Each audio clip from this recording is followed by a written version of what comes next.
Mighty are the evil spirits of the woodland that have the power to do us harm, Little Hawk. But mightier still is the good medicine for Manitou, the great spirit that vanquishes them. Tequitana speaks with great wisdom.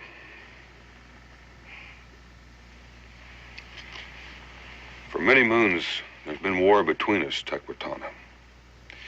As a blood brother of the Shawnee, as a friend of the Cherokee and the Tuscarora, I say that the white man and the red man should learn to live together in peace. I'm glad that Gabe has finally been able to arrange this meeting between us. The ways of Manitou are strange, Boone. Strange even to the cunning of Tuscarora. It is not given to us alone to understand these.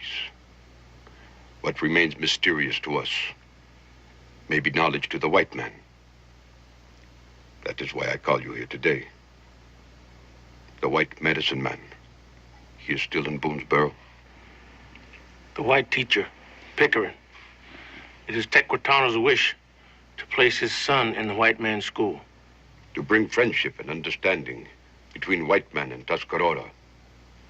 Little Hawk should be armed with both Tuscarora wisdom and white man knowledge. Your face darkens, Big Turtle. It is not your wish to bring understanding between our people? As Tequitana bears witness, that has always been my wish. But my heart remains troubled. The white men of the settlement have often shown anger toward the Tuscarora, and the Tuscarora toward the whites. Even the small ones of school age, both red and white, are not without anger. I wouldn't want anything to happen to Little Hawk, for that would destroy all chances of peace between us. Little Hawk could stay with you, Boone. We'd be honored to have him. Then it is decided. Little Hawk will go with you now to attend school to the white man.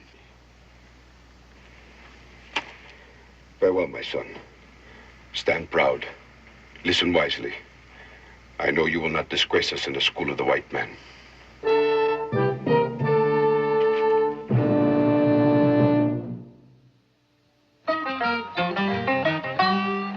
Daniel Boone was a man, yes, a big man,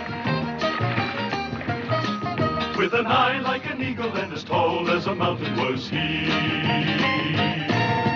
Daniel Boone was a man, yes, a big man. He was brave, he was fearless, and as tough as a mighty oak tree.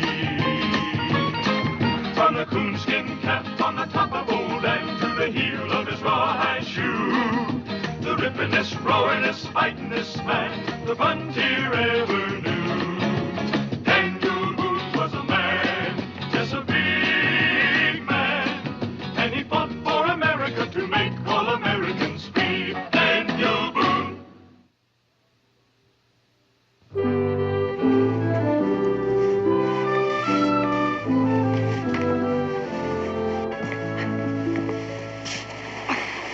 What'd he say? Well, he didn't say no, and he didn't say yes. What do you mean he didn't say yes or no? Well, I guess what I'm trying to say is I didn't ask him. You didn't ask him? Oh, Dan, that boy's expecting to go to school tomorrow. I know. Daniel Boone, you march right back to that schoolhouse and tell Amos Pickering he has another pupil. Mr. Pickering. Oh, it isn't the man himself, Becky. It's just that stream of words that he can hurl at you. The first thing you know, you're sinking down in the bog of ancient history and Greek. Well, Greeks or no Greeks, he's going to teach Little Hawk just like the rest of them. Well, I promised Gabe and Tequitana that he'd get schooling. The only thing I didn't do was ask Mr. Pickering. He's getting paid, isn't he? Yeah, manner of speaking. But don't forget, he became our schoolmaster on the condition that he run the school with no interference from any of us. Nobody's telling him how to run the school. Just telling him who to teach.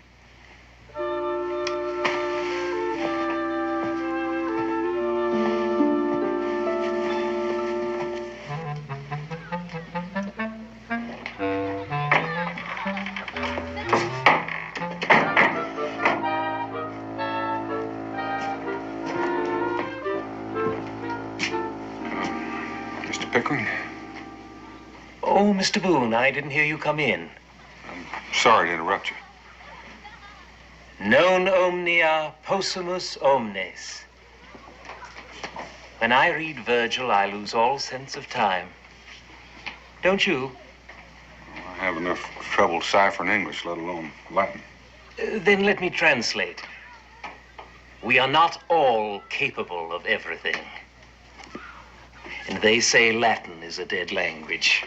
Mr. Pickering, there's something else that's not exactly dead around here. Yes, Mr. Boone? I'm talking about Indians. Ah, the noble savage.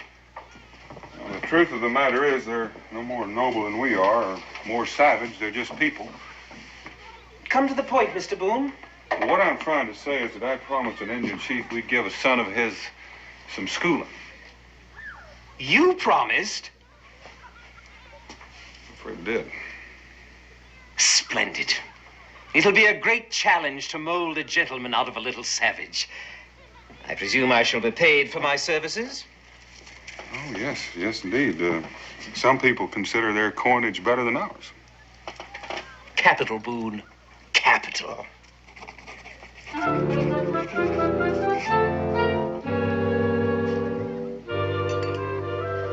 Good breakfast, huh, Little Hawk? Yes, very good. Think you like Whiteman's food?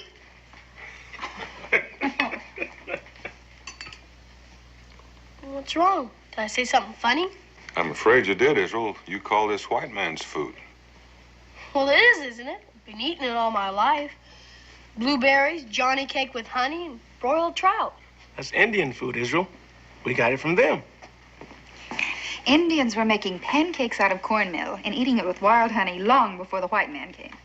They just showed us how to do it. Berries and fish have always been favorite Indian food. Not only for breakfast, anytime. And don't forget about potatoes, pumpkins, squash, beans, yams. It's all Indian food. We learned about it from them. And we're supposed to be teaching you our ways. We will. He has a lot to learn. But we want him to know about our history, how we govern ourselves, what we believe in. By learning the ways of the white man, my father says I serve as a link between the white man and the red. Israel, I've got an important job for you. You can trust me, Pa. I want to make sure that Little Hawk gets started in school the right way, and that you help him with his lessons and that he gets along with the kids. That's a big responsibility, Israel. I can handle it. Engine, smelly buck, where's the feathers of a duck? Engine, spins to death, has no money, pays no rent. Engine, smelly buck, where's the feathers of a duck? Where'd you get the duck feathers? It's an eagle feather. Duck feathers.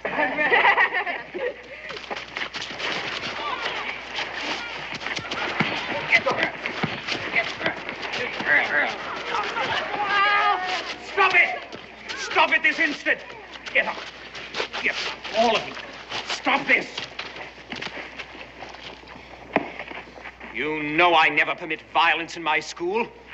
If there is to be any violence, I shall administer it. There wouldn't have been any trouble, sir, if that engine hadn't showed up. Yeah, we don't want any redskin kids in our school. And Israel Boone brung him. Brought. It's brought. Now, I shall decide who attends my school. All of you, march.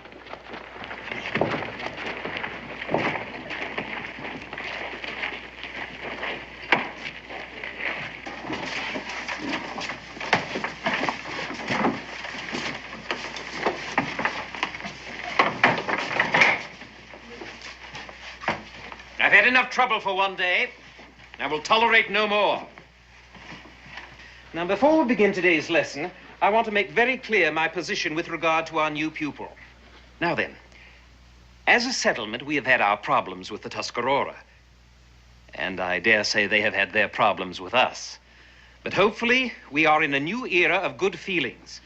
And I hereby charge all of you to treat our new pupil with the same consideration that you would extend to any new boy. I hope it will not be necessary for me to mention this subject again.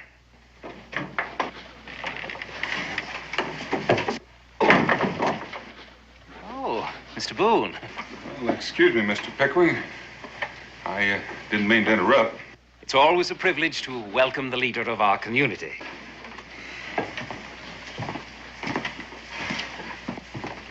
Thank you. I just thought I'd stick my head in and see how things were going. Splendidly, Mr. Boone. Splendidly.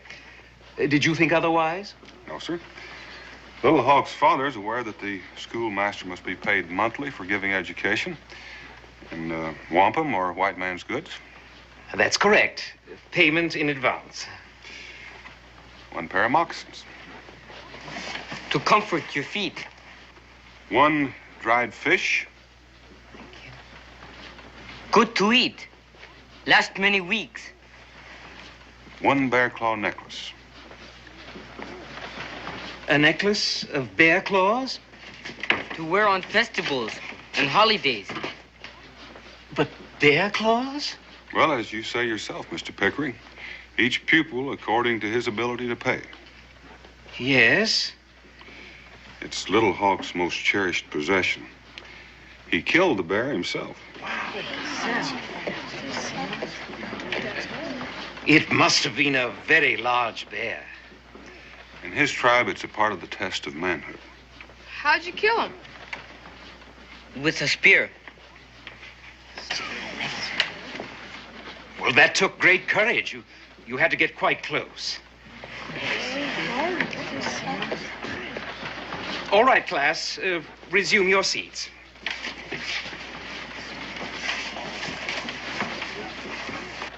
Little Hawk, please stand and tell us exactly how much education you have had, if any. A missionary lived with my tribe many moons. He taught me how to speak the language of the Yengeese. He also taught me how to write. I know the alphabet. A, B, C, D, E, F, G.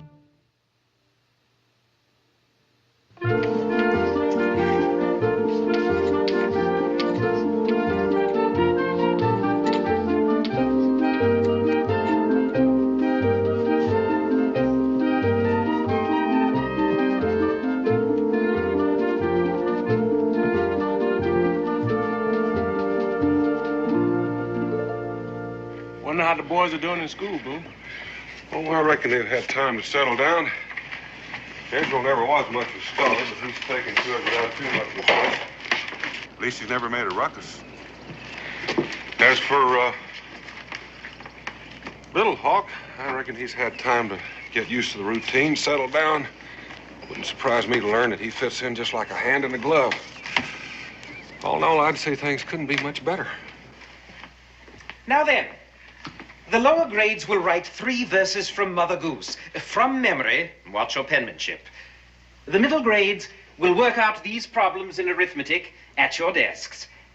And the upper grades will write a brief description of the conquest of the Persian Empire by Alexander the Great. Yes, Little Hawk? Something you don't understand? No, I understand what is to be done. I am puzzled about something else. In regard to what? Alexander the Great. And why is that subject your concern? Because I've sat here for many days, listening to you speak of him and of other great heroes of the white man. I've been here for almost 1 week. I've heard the teachings of the white man, his laws, his customs, his ancient kings, his heroes. The past is the key to the future. The Indians also have laws, customs, heroes, battles, traditions, and tales of ancient days. Go on. Why do you not teach of the great Indian hero, Hiawatha, a Mohawk who united the 5 Iroquois tribes? Are you quite serious? If the red man is to learn the white man's ways, surely the white man should learn the ways of the red man. This is preposterous. My father is a wise man. He has said, understanding is a path that travels 2 ways. Yes, Joe, what is it? It sounds like a good idea, Mr. Pickering. It'd be a lot more interesting learning about Indians than about those old Romans and freaks you told us about. Greeks, not freaks. And studying the classics simply cannot be compared with learning the habits and superstitions of primitive savages. The Indians have taught us an awful lot about... Enough! Let there be an immediate end to this discussion. It is my position that schools are not supposed to teach white children about Indians. It has never been done, and I see no point to it. Now, get on with your lessons. Hey,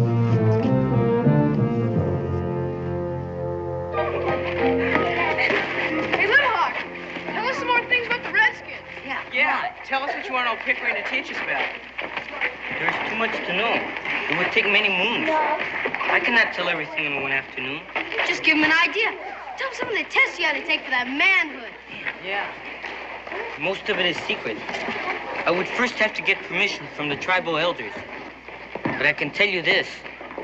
They tested my endurance, my courage, and my ability to withstand pain without crying out. Gee, when my old man wallops me, I yell. How come Indians always have such funny names, like Little Hawk and Yellow Lance, Standing Bear, White Cloud? When an Indian child is born, the father walks out of the teepee full of happiness. And whatever he sees first, or the first thing that enters his mind, is what he names the child. That is supposed to bring good luck to the baby. When I was born, my father saw a little hawk. When the child grows up, he can choose another name if it pleases him. I wish I was an Indian. I'd sure call myself something besides Jonathan. Hey, tell us something about your medicine man. His most important job is to cure sickness. We call him shaman. The family of the sick person must pay him in advance to make the cure. But there's one great difference between the shaman and the doctor of the white people. What's that? If the patient dies, he has to pay back the fee. The shaman can also change himself into an animal, talk to spirits, travel to the other world, make rain, foretell the future. Oh, we don't have a doctor like that, do we? Gee, I never reckoned there was so much to learn about Indians. Excuse me, Indians. I'd sure like to learn about that stuff a lot more than about old Julius Caesar and King George III. We all agree about it. Thing is, how do we convince Pickering to teach it in school? Tell you what we'll do. I'll get some of the other guys. Think about it. And after supper, we'll meet in the old cave. See if anybody thought of anything.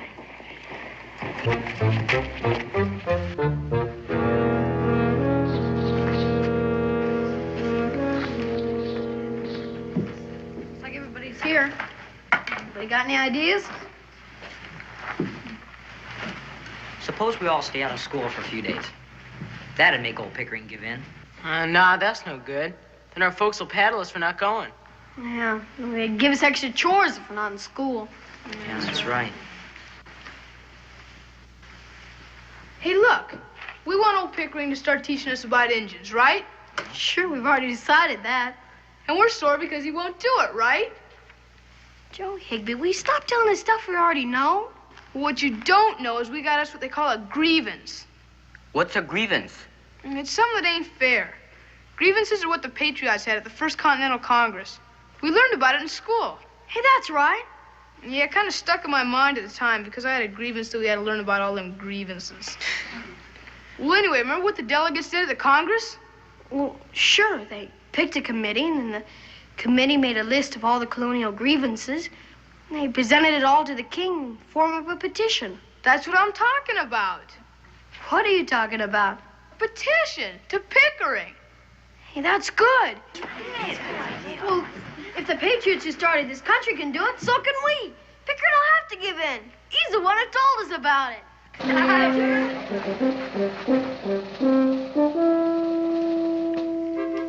Extraordinary. Utterly incredible. This is the most amazing document I have ever seen. 8 completely different sets of handwriting. The word grievance misspelled 5 different ways, and numerous other examples of unbelievable orthography. Sentence structure that threatens to destroy the very foundations of our language, and penmanship that can only be compared to the tracks made in wet snow by a drunken squirrel. Obviously, a cooperative effort. You didn't trust any single individual to do the job, so you botched it up collectively. The technical aspects of this document notwithstanding, I am deeply impressed by the concept of the petition, also by the sentiments expressed herein. I wish to compliment all of you on the approach you took. However, this school is not the Continental Congress, and I am not King George. And much as I may be in favor of a democracy, no school can be run like one. A school is a place of learning where the schoolmaster has absolute power to decide every aspect of the curriculum. And so, my dear young pupils, I know it will grieve you to hear this, but your request to begin a course of Red Indian studies is hereby denied.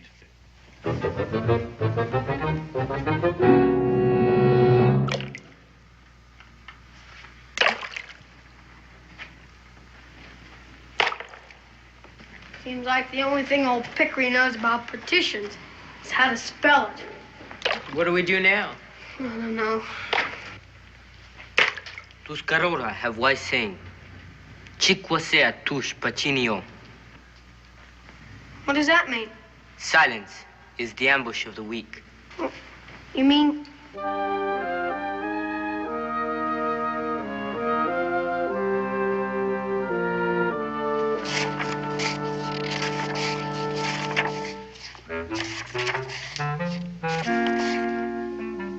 You haven't done your homework. No, sir. Baxter, I'm disappointed in you. Usually you're one of the boys I can depend upon to do his lessons. Take your seat. Jonathan, you name the two patriots who organized the Boston Tea Party. I don't know, sir. All right, class. All together.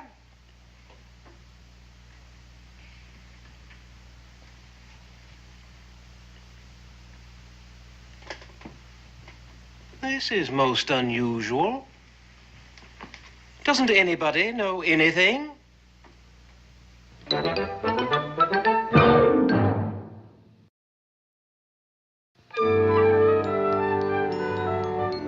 Yesterday was a unique experience in the history of collective human stupidity.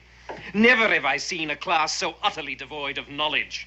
I hope today there will be a vast improvement. Israel, open your reader and turn to the biblical story of David and Goliath and read the first paragraph aloud. David was a young sheeper. Shepherd. The word is shepherd. Shepherd boy who tended his flock while King Saul... Saul. King Saul. Oh, yeah, King Saul was at war with the Philistines. Philistines. Joe, will you come to the blackboard and work out the problem, showing every step? I won't be able to do it, sir. Why not? I can't hold the chalk. And why, pray tell, can't you hold the chalk? I hurt my hand. I'm in awful pain. Little Hawk, you've shown great proficiency in arithmetical computation. Will you come to the blackboard and solve the problem for the class?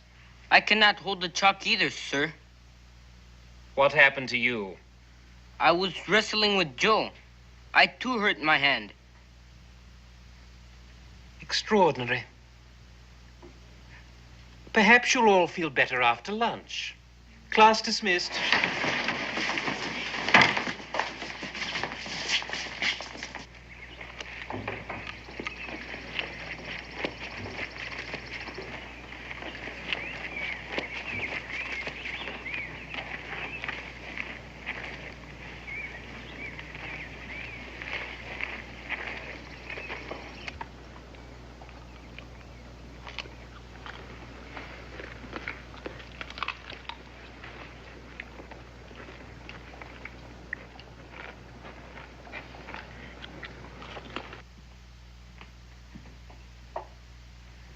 Well, class, now that our jolly lunchtime recess is over, let us get back to work. These are the parts of speech of the English language. Noun, verb, adjective, adverb, conjunction, preposition, pronoun, interjection. Now then, class, copy these on your papers and write a word to illustrate the use of each one. Well, proceed. I lost my copybook. Someone broke my pen. I don't have any more ink. Someone stole my inkwell. Mine too. What'd you say about conjunctions? What's a pronoun? Enough.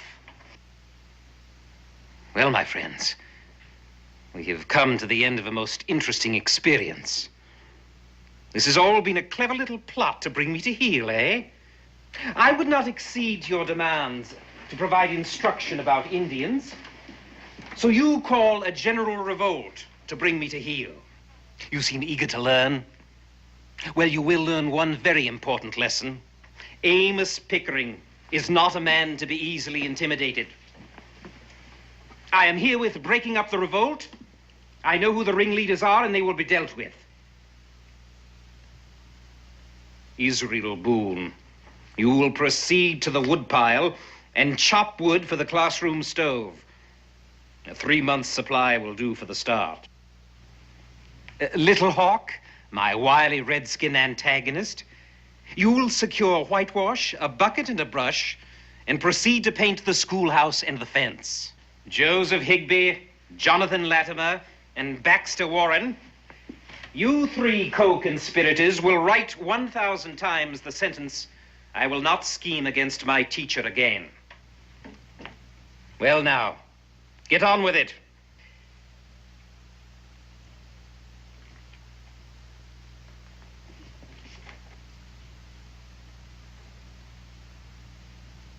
Perhaps you did not hear? We heard you, Mr. Pickering.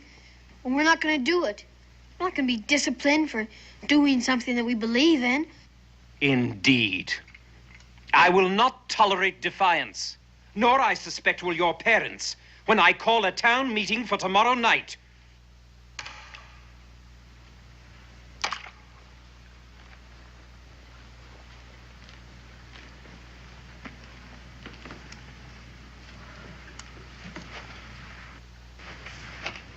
White brothers, it gladdens my heart to see how much you try to help.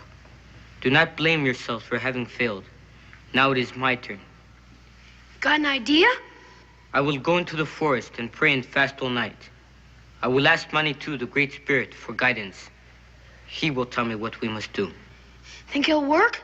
That is what the tribal chiefs do when they seek wisdom. Well, I'd like to go with you, do all that stuff. 2 of us working will happen faster. You do not realize what you ask. It is hard for one who is not accustomed to it. It is better that I go alone. Maybe I never took any of that manhood test or anything. But I reckon I can do anything you can. As you wish. It's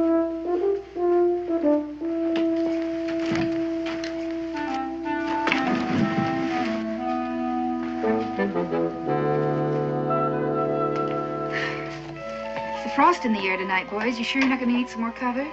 No, thank you, Mom. You know, I can still heat your supper up. You didn't have a thing to eat. No, we're not hungry. Well, that's no way for growing boys getting the bigger.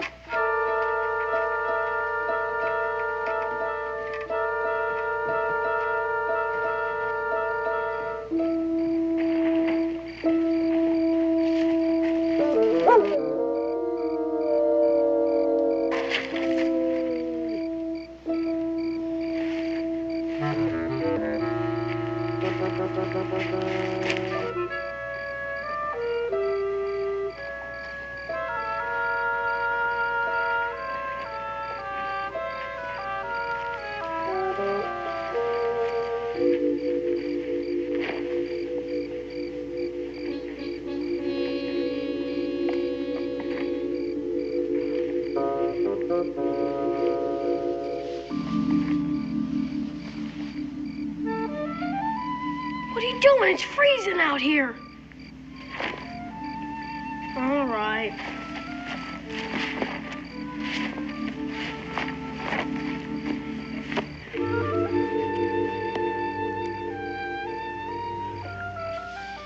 We have to put on war paint? All Indian paint is not war paint.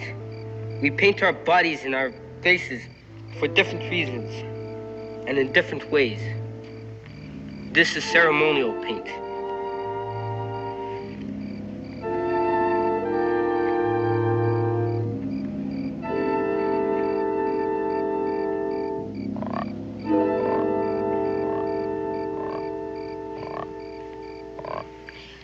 I didn't know you had a frog. What are you gonna do, kill it? No, we will do the frog dance to appease the gods, whom we respect for their wisdom.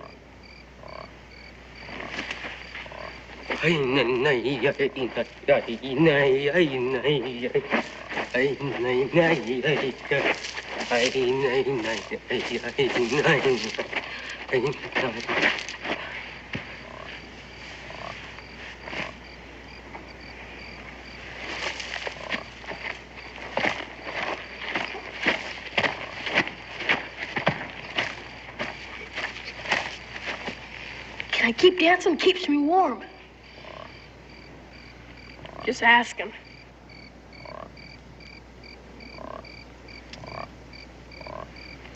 O great spirit, which lives in everything, the sky, the earth, the trees, the grass, the animals and birds, hear us, we pray to you. Help us in our needs. Tell us what we must do to soften the heart of Pickering. Send us a vision.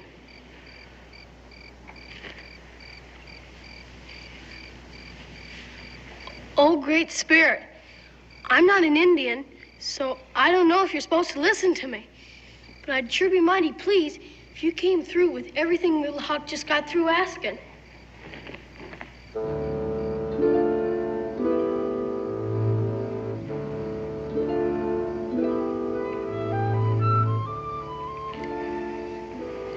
Sure is kind of cool out here.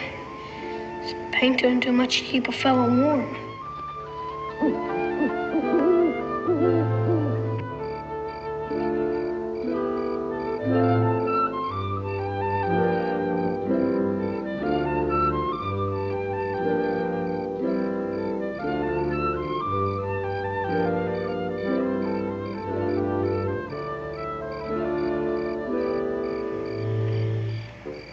Sitting out in the night air sure gets a fellow's appetite up. We didn't have any supper.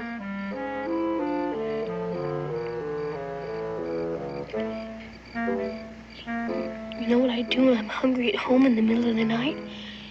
I get up and I have a snack. You must continue to pray. I'm praying.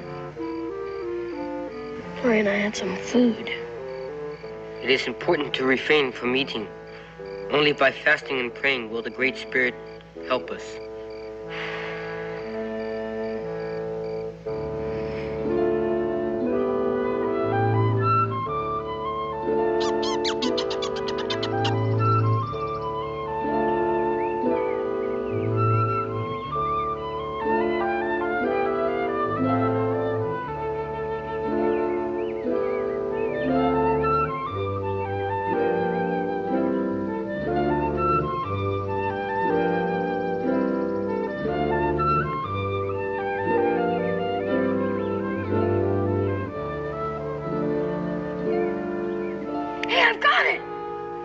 You have a vision?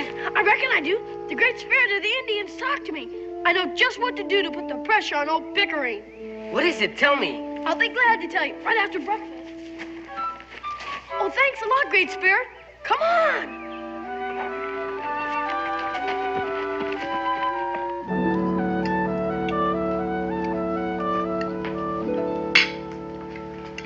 Oh, that's the way I like to see boys eat. Guess a good night's sleep must have perked up your appetites.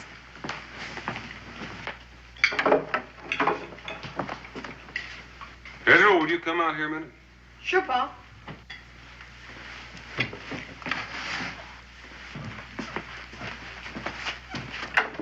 I figured it's time for you and me to have a little talk. What about? Well, it seems Mr. Pickering is mighty upset with you. He's called a special parents' meeting tonight. Do you mind telling me what it's all about?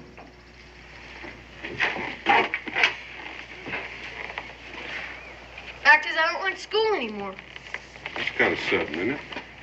Teaches us stuff we don't have any use for, like old dead kings and queens and Mother Goose, for kids. Fractions.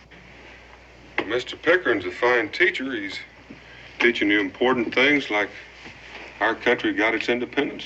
Sure. Y'all agree that's good to know, but all the other stuff's a waste of time compared to other things. What other things? I'd like to hear about it. Well, Little Hawk had a good idea. So we gave it to old Pickering. If Indians are going to learn about white folks so there'd be better understanding and peace, well, why can't white kids learn about Indians? So what's sauce for the goose is sauce for the gander. Huh? That's from one of those nursery rhymes you don't think much of. So you asked Mr. Pickering to tell you more about the Indians, and he refused. We even drew up a list of grievances. When that didn't work, we decided to gang up on him, to make him give in. What do you mean, gang up on him? Guess you could call it mutiny. And I take it that my son is one of the head mutineers? Why didn't you tell your mother and me about the reason for this revolt? Decided not to tell our parents. They always side with the teacher. Well, I reckon this is one parent that doesn't. I don't always agree with Mr. Pickering. You don't? No, I think it's a fine idea for you to learn more about Indians. I think you have a right to. But I think Mr. Pickering has some rights, too. He has a right to order and cooperation in the classroom. Now, you take care of that, and I'll do what I can about those Indian studies. You will? Sure. Don't know why not. I'll get a hold of Gabe. We can come over after class in the afternoon. I'll tell the parents about it at the meeting tonight. Gee, thanks, Pa. Get in there and finish your mush.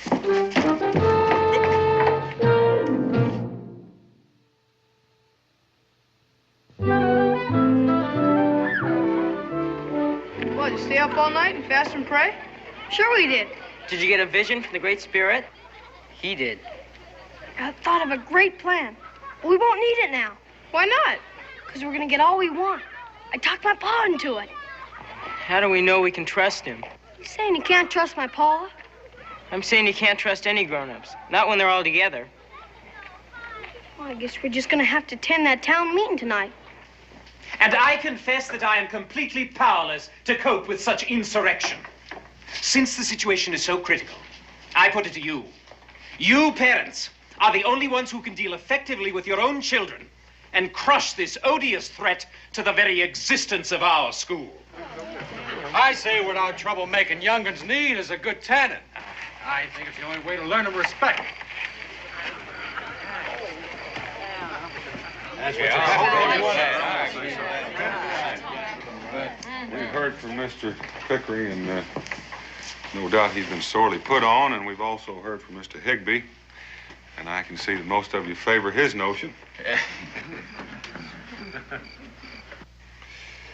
Maybe our kids have gone about this all wrong, but their hearts were in the right place, and they want what we all want, peace with the Indians.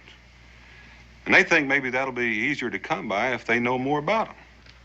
Now, I think I have a way that we might be able to avoid Mr. Higbee's idea of a workout in the woodshed and still satisfy our schoolmaster and the young'uns. Now, why don't Gabe and I teach a class in Indian studies after school? That way, the young'uns would be getting what they want. Mr. Pickering would be getting what he wants, control, and everybody else could be happy. I don't know about you folks, but I can't spare my boy for extra class time. I'm a widow, and he's got to help with the chores. I can't spare mine neither.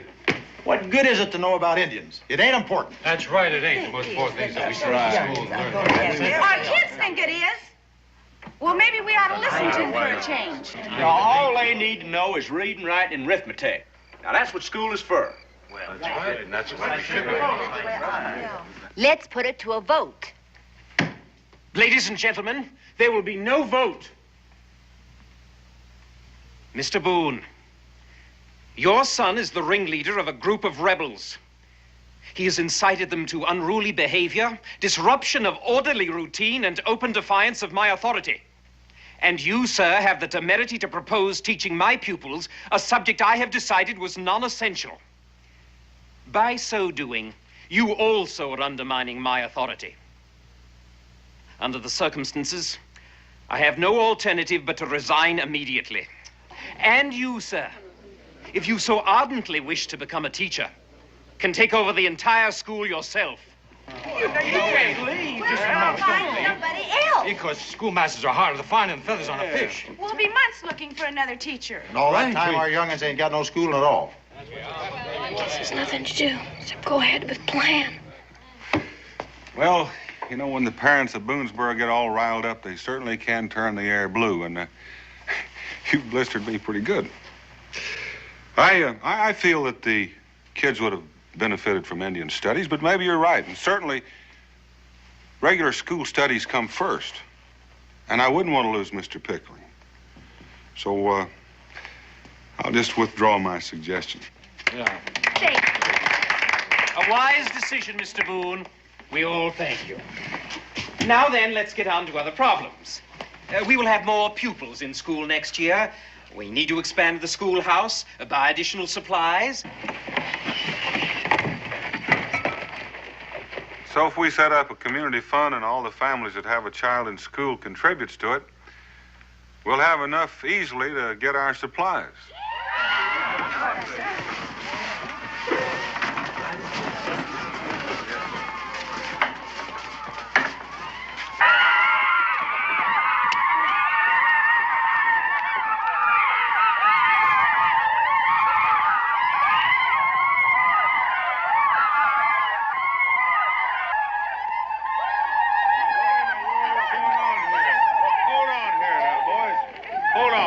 What in the world are you doing? We dressed up like Indians and made it rain, just like the grown-ups did. Grown-ups? What do you mean, grown-ups? The patriots in Boston. Mr. Pickering told us about them. They were protesting against injustice. Yeah, Samuel Adams and Paul Revere and all of his friends. They pretended to be Indians, and they raided all the British ships in the harbor, threw all the tea in the ocean. They called that the Boston Tea Party. This is the Boonesboro Book Party. Yeah! The Boonesboro Book Party. Just like the tea. Our school books are an injustice to us. So we did what Samuel Adams did with the tea. We threw it in the ocean. I mean, well.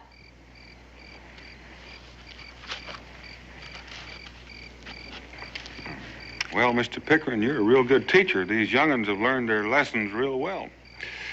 But that was a rather drastic way to show your feelings, wasn't it?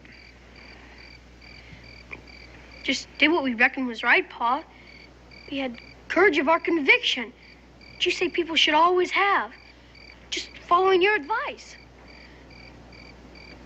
Perhaps my pupils consider me a harsh man, but I am also a fair one.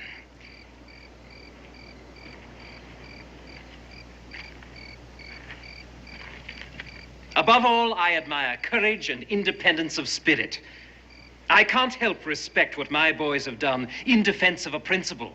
Remember that education has for its object the formation of character. And if I fail to teach them anything else, I should always admire the fact that they possess character. Now then, I believe I'm a more reasonable man than was King George of England. The Boonesboro Book Party has accomplished its purpose. And starting tomorrow, I will begin teaching what my pupils so adamantly want, the history and culture of their Indian neighbors. Well, you're a real good man, Mr. Pickering, and we're real lucky to have you. But there's still a great big problem. We have to continue with our school studies, and we can't. All the books we have are gone. They're ruined.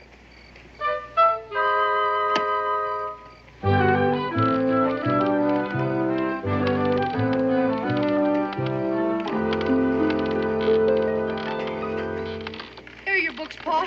We made sure they'd be all right. So before we put them in the bag, we wrapped them in waterproof oilskin.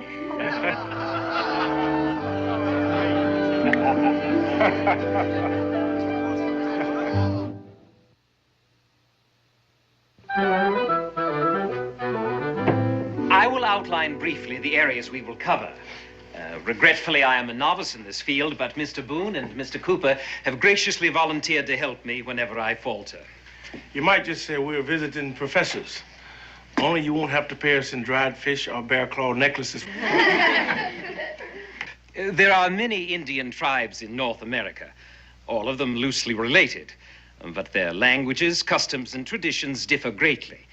And because the subject is so vast, it's best that we concentrate on those tribes in our part of the country. You're going to learn about Indian handicraft.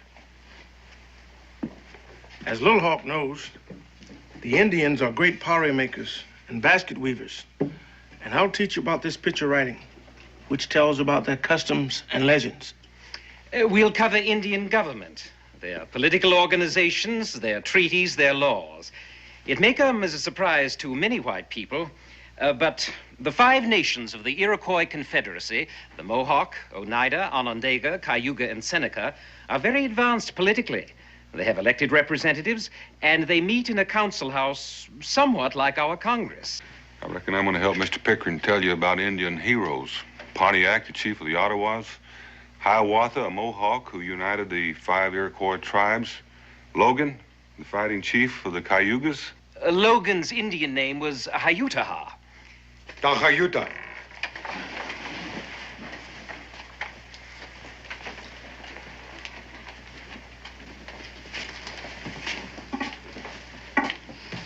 Do not feel badly.